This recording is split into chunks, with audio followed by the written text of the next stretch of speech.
2019년 9월 8일 일요일 돈다방 미쓰리 시작하겠습니다. 저는 지금까지 살아오면서 자연 피해를 직접 경험해 본 적은 없습니다.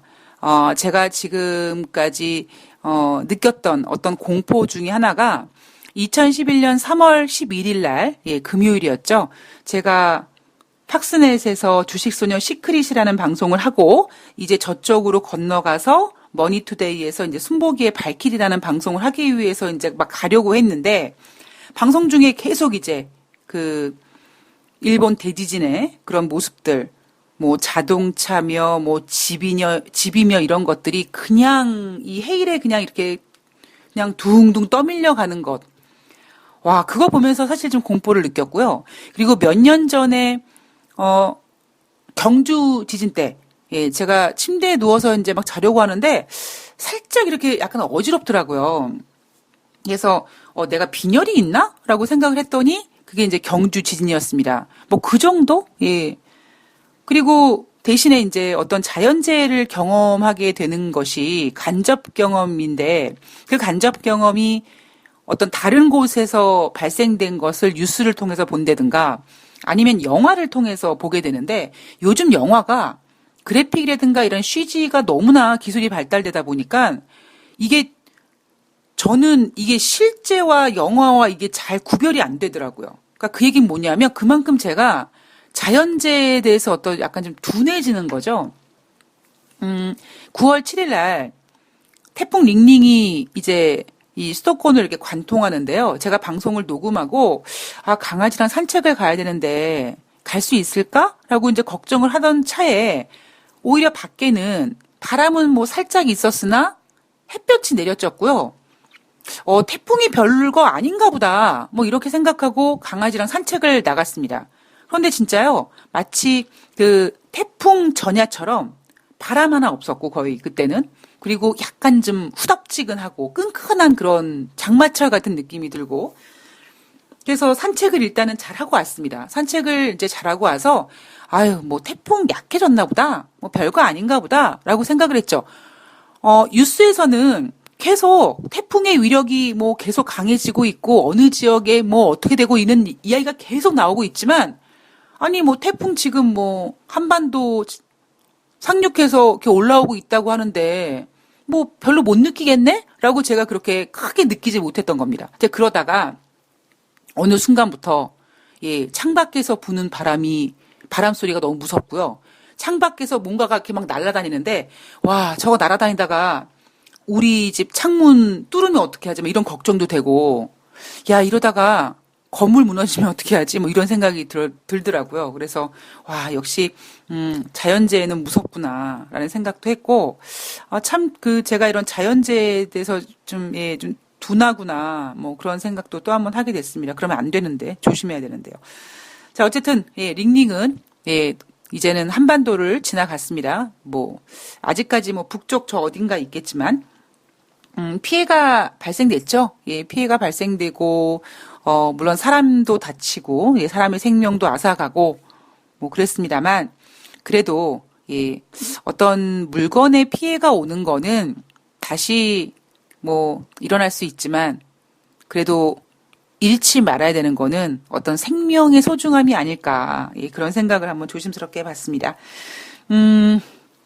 돈다방 미쓰리 맨 처음에 돈다방 미쓰리 방송을 만들었을 때 돈다방 미쓰리를 싫어하는 청취자님들께서 돈다방 미쓰리를 비아냥거리면서 돈다방 미쓰리에서 티켓을 파느냐 뭐 방송 제목이 뭐 저질이다 뭐 이런 얘기를 해주셨었는데 얼마 전에 TV를 봤더니 그 이덕화 씨가 출연하는 그 뭐 덕화다방이라는 게 있더라고요. 그래서 지난번에 선다방인가라는 프로그램도 있는 것처럼 이제 다방이라는 단어가 예전에 다방이 유행이었을 때 다방이란 단어가 되게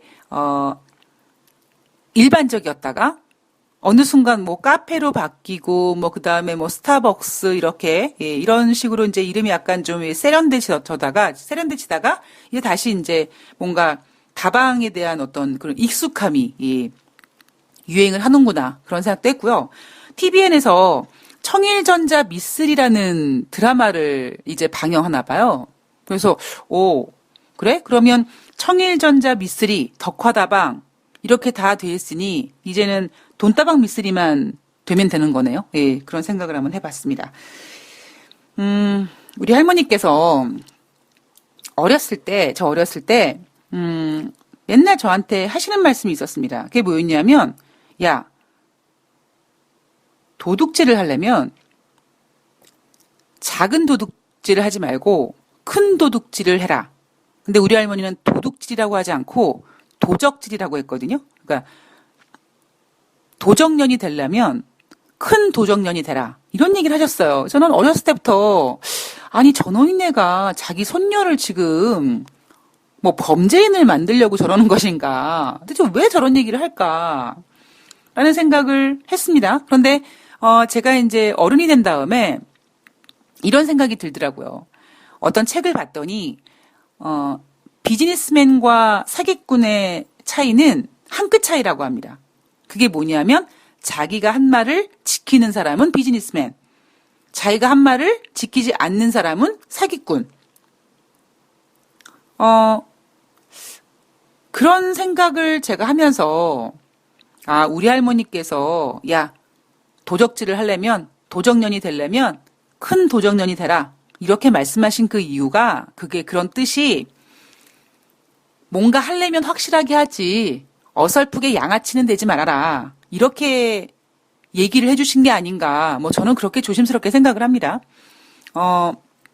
제가 그래서 그런지 모르겠습니다만 뭐 제가 얘기한 거를 이렇게 뭐 조금 뭐 이렇게 말 뉘앙스를 바꿔서 아닌 척 한다든가. 그러니까 저는 그런 거를 되게 혐오해요. 예. 그러니까 기면 기고 아니면 아닌 거지 뭐 어설프게 이렇게 양아치 같은 짓을 별로는 좋아하지 않습니다. 돈다방 미쓰리를 진행하면서 제가 어느 부분에 대해서 마친 부분에 대해서는 정확하게 자랑질도 하고요. 대신에 못 마치고 잘못된 부분에 있어서는 확실히 사과를 하고 넘어가죠. 예, 그리고 사과를 하면서도 제가 나중에 내가 왜 그 부분을 잘못 짚었을까라는 거를 고민해서 여러분 제가 지난번에 잘못 짚었는데 그게 이제 대표적인 것이 2017년도 하반기에 미쓰리는 증시가 경제가 안 좋을 거라고 봤던 부분이었죠. 예. 근데 그 부분을 내가 뭔가 놓쳤을까? 뭘 놓쳤을까라고 했을 때 2016년 2월 달에 각국의 정책 공조 기대감으로 유동성이 더 풀리는 일이 발생됐는데 제가 그거를 놓쳤구나. 이런 부분까지 다 전해드립니다. 제가 100% 맞힐 수는 없는 거죠. 그건 당연히. 예, 그러나 방송 컨셉상, 예. 미쓰리가 뭐 내세울 거 없으니까, 스펙이 없으니까, 그냥 이런 거 맞췄던 사람입니다라는 거를 어필할 수밖에 없는 거고요. 그리고 두 번째는 제가 지금 어떤 증권사라든가 어떤 전문가 활동을 하지 않으니까 어쩌면 저는 개인 투자자분들을 대변해주는 입장이 될 수밖에 없는 것이 돈다방 미쓰리의 컨셉인 거죠.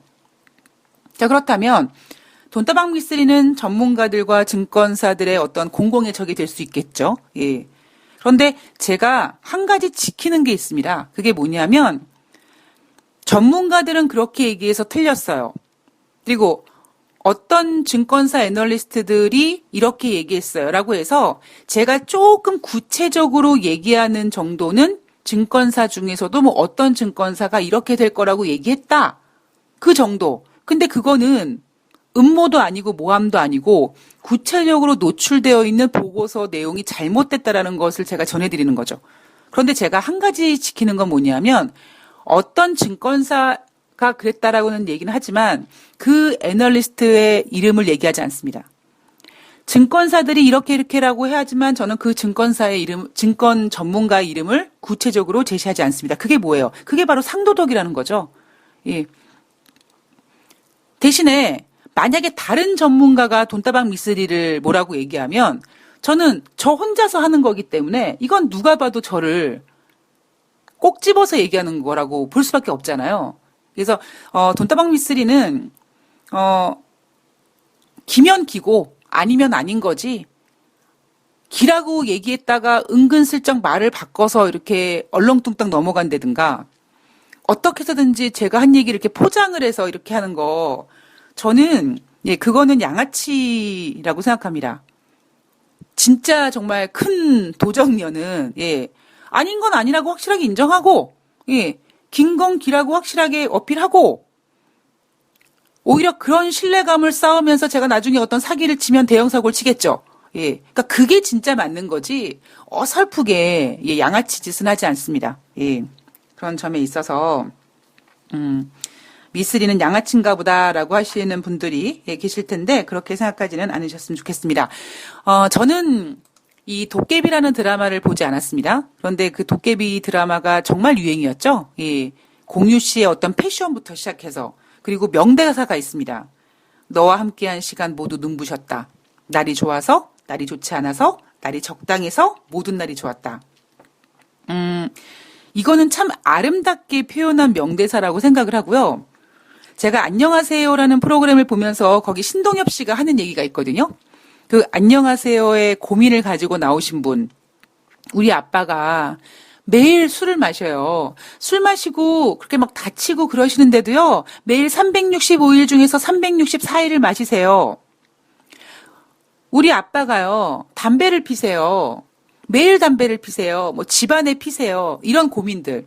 근데 술과 담배 같은 것들에 대한 고민을 이제 이야기하면서 신동엽 씨가 뭐라고 얘기하냐면 사람들은 왜 술을 마시냐고 물어보면 스트레스를 많이 받아서 마신다. 오늘 기분이 안 좋아서 마신다. 오늘은 기분이 좋아서 마신다. 오늘은 뭐 날씨가 좋아서 마신다. 뭐 이렇게 핑계를 대지만 그건 핑계인 거고 그냥 술 마시고 싶어서 마시는 거다. 이렇게 얘기를 합니다. 근데 사실 저도 그동안 이 술을 많이 마셔오면서 뭐 이렇게 여자가 술을 마셔 막 그런 얘기를 들을 때마다 야 내가 술 마시고 싶어서 마시는 거야? 회사에서 직원들 회식이 있어서 마시는 거고 지점장이 까라고 하니까 마시는 거고 그래 마셨어. 그렇게 핑계를 댔는데 글쎄 지금 생각해보면 그냥 핑계였던 것 같아요. 예, 물론 참석하기 거의 증권사 제가 다닐 때만 하더라도 거의 매일 지점장이 술을 잘 마시면 지점장님이 술을 좋아하면 그냥 주 5일 동안 술 마시는 거예요. 거기다가 이제 영업사원들 중에 여자분들이 별로 없으니까 지점장님이 이제 어떤 술 마시자라는 얘기를 저한테 와서 하시는 거죠. 이주임 뭐 오늘 약속 있나 그러면 약속이 있는데도 지점장이 까라면 까야 되는 거죠. 전 그랬어요. 전 그만큼 회사에 충실했어요. 이게 충실인지 아닌지 모르겠는데 그만큼 예, 회사 상사 말을 잘 들었습니다. 약속 있나 그러면 있던 약속도 깨고 아니 없는데요라고 얘기하면 그럼 술 한잔 하자. 그렇게 해서 매일 이제 술을 마시게 된 거죠. 정말 싫었으면 예. 뭐 정말 싫어서 제가 회사도 때려치는 사람인데 정말 싫었으면은 그 술자리에 안 갔겠죠. 근데 지금 생각해 보면은 술 마시고 술도 맛있고 사람들과 같이 얘기하는 것도 재밌고 그냥 내가 좋아서 마셨던 거지. 굳이 뭐 지점장님이 뭐 이렇게 마셔서 그랬던 건 아니다. 오히려 나중에는 지점장님이 술을 별로 안 좋아하는 분이 지점장으로 오시면 좀 섭섭하더라고요. 오늘은 이렇게 지점 회식 안 하나? 뭐 근데 지점장님이 술 안 드시니까 예, 그런 회식이 좀 없으면 오히려 좀 섭섭하더라고요. 제가 왜 오늘 도깨비 명대사를 말씀드렸냐면 날이 좋아서, 날이 좋지 않아서, 날이 적당해서 모든 날이 좋았다. 자, 지금 글로벌 경제가 좋지 않아서 앞으로 좋아질 거고 부양책을 할 거기 때문에 좋아질 거고 미국과 중국의 무역 합의가 진행될 거기 때문에 좋아질 거고 FOMC에서 금리를 인하할 거기 때문에 좋아질 거고 경기가 좋지 않아도 좋아질 거고 경기 부양을 해서 좋아질 거고 예. 제가 지난주 증시를 한번 쭉 돌아보면서 느꼈던 점은 트럼프 대통령은 조용해졌고요. 그리고 증시가 올라갈 거라고 얘기하는 전문가분들의 볼륨은 커졌습니다. 근데 그 일명 시끄러워진 전문가들, 증시가 더 올라갈 거라고 보는 전문가들이 제시하는 내용들을 보면 이래서 올라갈 거고 저래서 올라갈 거고 이것도 좋아질 거고 저것도 좋아질 거고라고 얘기하는 거죠. 자, 지난주 뉴욕 증시를 좀 돌아보면은요. 우선 9월 2일 월요일 뉴욕 증시는 휴장이었습니다. 월요일 날 뉴욕 증시가 쉬면 어떤 일이 발생하냐면 수요일 날 발표돼야 되는 미국의 주간 원유 재고량이 하루 딜레이 돼서 목요일 날 발표가 되죠. 자, 9월 3일 화요일 날은요. 미국 PMI 제조업 지표가 50 이하가 되면서 미국 제조업 경제 안 좋구나. 이런 우려감. 거기에다가 미국과 중국의 무역 전쟁 때문에 증시가 하락합니다. 분명히 8월 말에 당장 트럼프 대통령이 29일 오늘 어떤 다른 협상이 전개되고 있다. 이런 얘기를 했는데도 불구하고 9월 1일 날 예정대로 관세가 부과되면서 미국과 중국이 저게 쉽지 않겠구나. 이런 우려감 때문에 노동절 휴장을 한 뉴욕 증시는 화요일 날 하락했고요. 자, 4일부터 어떤 일이 발생되냐면 뭔가 이렇게 정리가 되고 수습이 되는 듯한 느낌입니다. 홍콩 문제가 일단 해결될 것 같이 보여졌고요. 그리고 이탈리아도 안정을 찾아갔고요. 여기에다가 지금 미친 듯이 날뛰고 있는 보리스 총리도 어느 정도 좀 진정시키는, 야당이라든가 이런 투표를 통해서 진정시키는 일이 발생되면서 글로벌의 어떤 위기감들이 하나씩 좀 진정되는 듯한 느낌. 물론 이란과 미국 간의 갈등은 여전히 ING 중이었습니다. 그러나 미국과 이란 간의 갈등보다는 홍콩과 이탈리아, 영국 이런 문제들이 안정을 찾으면서 수요일 날 뉴욕 증시는 상승 마감했습니다. 자, 목요일 날부터는요. 자, 일단 마치 두더지 게임에서 여기저기 들쑤실 것 같았던 그런 리스크, 홍콩 문제 아웃, 이탈리아 조용해, 미중 무역 협상 할 거야, 이란, 그러니까 영국 너 조용해, 이렇게 툭툭툭 튀어오르는 이런 악재들을 이렇게 눌러주고, 그리고 미국과 중국의 무역 협상이 재개된다라는 점, 그리고 미국의 경제 지표가 좋았다라는 점, 이런 것들로 인해서 뉴욕 증시가 상승합니다. 즉 미국과 중국의 무역 협상 문제와 어떤 그 미국의 경제라는 이러한 큰 리스크, 큰 덩어리의 리스크들을 좀 관리하기 전에 홍콩 문제 진정시키고 이탈리아 문제 진정시키고 영국 진정시키는 그런 가운데서 미중 무역 협상 재개할 거고 미국 경제 지표 잘 나왔다. 미국 증시 상승.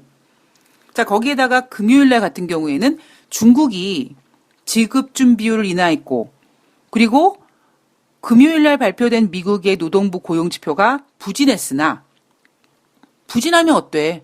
부진하면 금리 인하하겠지. 어차피 금리 인하 25bp 할 것 같은데 빼도 박도 못하고 그냥 하겠지. 이런 것들 때문에 중국의 지급 준비율 인하로 경기가 괜찮을 것이다. 거기다가 미국의 고용 지표가 부진했지만 경기 지표가 부진했으니까 금리 인하하겠지. 그러면 좋아지겠지. 이런 분위기. 그래서 지표가 안 나오면 안 나오는 대로 좋고, 경기가 부진하면 부진한 대로 좋아질 거라서 좋고, 이렇게, 이런 한 주가 됐던 게 아닌가 싶습니다. 그래서, 어떤 청취자님들께서는, 앞으로 증시가 더 좋아질 건가 보다라고 생각하시는 분도 계실 거고, 또 어떤 분들께서는, 아이고, 지금 우려할 부분이 되게 많은데 저렇게 지금 쪼개고 있을 때가 아닌데, 이렇게 걱정하는 분들도 분명히 계실 겁니다. 자, 국제 유가로 넘어가면은요, 국제 유가 WTI 기준으로 56.52달러로 지난주 금요일 날 마감을 했습니다. 자, 국제 유가의 상승 요인으로는요, 중국의 8월달 서비스 PMI 지표가 52.1이 나왔는데 3개월 내 최고치였다.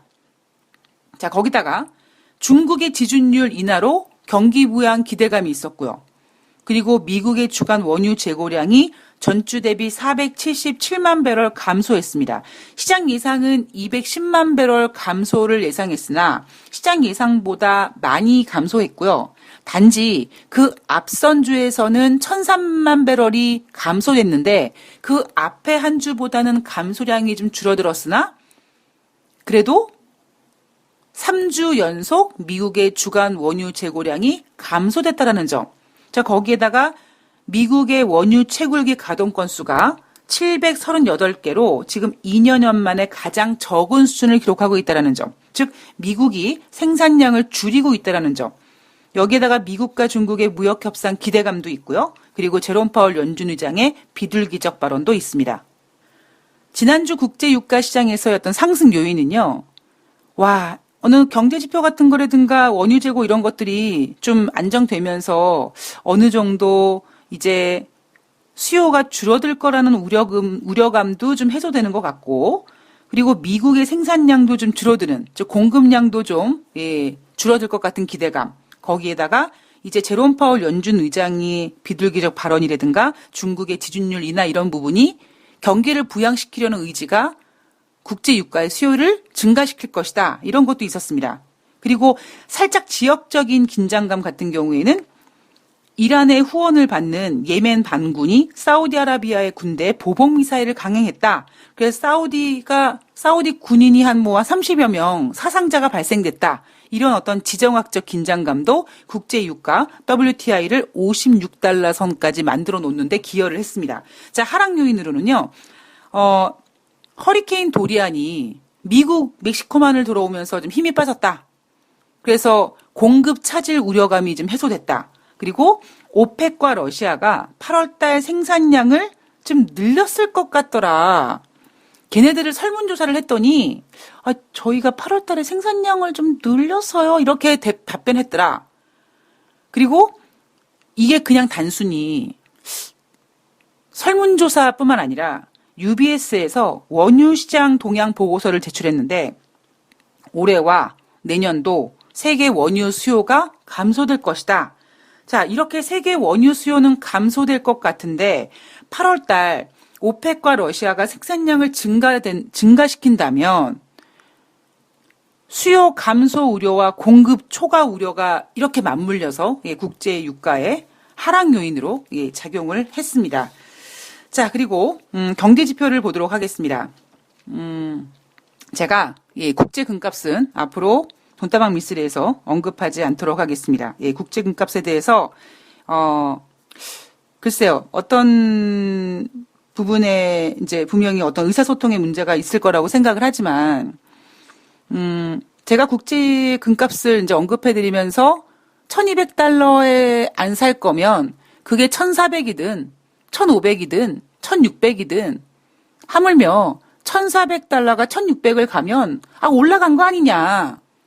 200달러 벌었으면 됐지라고 하실지 모르겠으나 저는 1,200달러에 안 샀으면 안 살 거다라는 어떤 저의 생각을 전해드렸는데 자꾸 이제 일부 청취자님께서 저에게 이렇게 말을 이렇게 바꾼다 이렇게 지적을 해주셔서 별로 그런 오해를 받을 것은 얘기를 안 하는 게 좋을 것 같아서 앞으로 국제 금값에 대해서는 자꾸 제가 1,200달러 적점 잡았다 이런 부분을 좀 불편해 하시는 것 같은데 앞으로 국제 금값에 대해서는 더 이상 언급하진 않겠습니다. 자, 경제 지표를 좀 보면은요. 미국의 8월달 공급관리자 협회에서 제공하는 제조 PMI 지표가 7월 달에 51.2였는데 8월 달에 49.1로 하락했습니다. 기준선 50을 이탈했고요. 지난 2016년 9월 달에 49.4를 기록한 이후에 3년 만에 지금 최저치를 기록했습니다. 그리고 7월 달 건설 지표는 전월 대비 0.1% 증가했습니다. 전문가 예상치는 0.3% 증가를 예상했으나 월가 예상보다 부진했고요. IHS 마켓 8월 달 제조 PMI 지표는 7월 달에 50.4였고요. 8월 달에 50.3으로 하락했습니다. IHS 마켓에서 발표한 제조업 PMI 지표가 50.3을 기록하면서 50 이상에 놓이긴 했습니다만 어쨌든 7월보다 부진했다라는 점. 그리고 ISM에서 제조업 지표 발표한 거는 일단 50을 깬 거기 때문에 그냥 제조업 지표 부진한 거다. 이렇게 그냥 인정을 해버린 거죠. 자, 8월 달 뉴욕시의 비즈니스 여건 지수는 7월 달에 43.5에서 8월 달에 50.3으로 상승했습니다. 그리고 7월 달 무역 적자는 전월 대비 2.7% 감소. 그래서 539억 9천만 달러를 기록했고요. ADP 민간 고용 지표는 19만 5천 명을 기록하면서 월가 집계치 14만 명보다 잘 나왔다. 자, 주간 신규 실업상 청구 건수는 전주 대비 1,000명이 증가돼서 21만 7천 명을 기록했는데 시장 예상은 21만 5천 명을 예상했기 때문에 시장 예상보다는 한 2천 명 더 나왔다. 챌린저 그레이 앤 크리스마스에서 발표한 8월달 기업의 감원 계획은 전월 대비 37.7% 증가했다. 자, ISM 8월달 서비스 PMI 지표는 7월달에 53.7에서 8월달에 56.4로 상승했고요. 8월달 비농업 고용자 지수는 13만 명 증가했다. 시장 예상은 15만 명을 예상했으나 시장 예상보다 부진했고 실업률은 3.7% 전월과 동일. 시간당 평균 임금은 전월 대비 0.39% 증가. 노동 참여율은 7월달에 63에서 8월달에 63.2로 증가했다. 이런 경제지표가 나왔습니다. 경제지표가 잘 나온 것도 있고 못 나온 것도 있죠. 잘 나온 거는 어찌 보면 사실 이거 경제지표가 잘 나오면 연준이 금리를 인하 안 하는 거 아니야? 뭐 이런 얘기가 충분히 나올 수 있음에도 불구하고 지금 시장에서는 9월달 진행하는 FOMC 회의에서 무조건 그냥 기준금리를 인하할 거라는 거를 거의 100% 깔고 들어가는 거다 보니까 경제지표가 잘 나와도 그래도 인하할 거야. 뭐 이런 생각이 지금 지배적인 것 같습니다. 자, 2부에서 지난주 글로벌 이슈 체크, 홍콩, 이탈리아, 영국, 그다음에 뭐 다른 어떤 글로벌 경기, 그리고 미국과 중국의 무역 분쟁, 그리고 이란 문제, 아르헨티나까지 시장을 안정시켰던 좋은 내용들과 여전히 시장에 불안감을 주는 그런 이슈들을 스토리 라인을 잡아서 쭉 한번 진행을 해보도록 하겠습니다. 2부에서 뵐게요.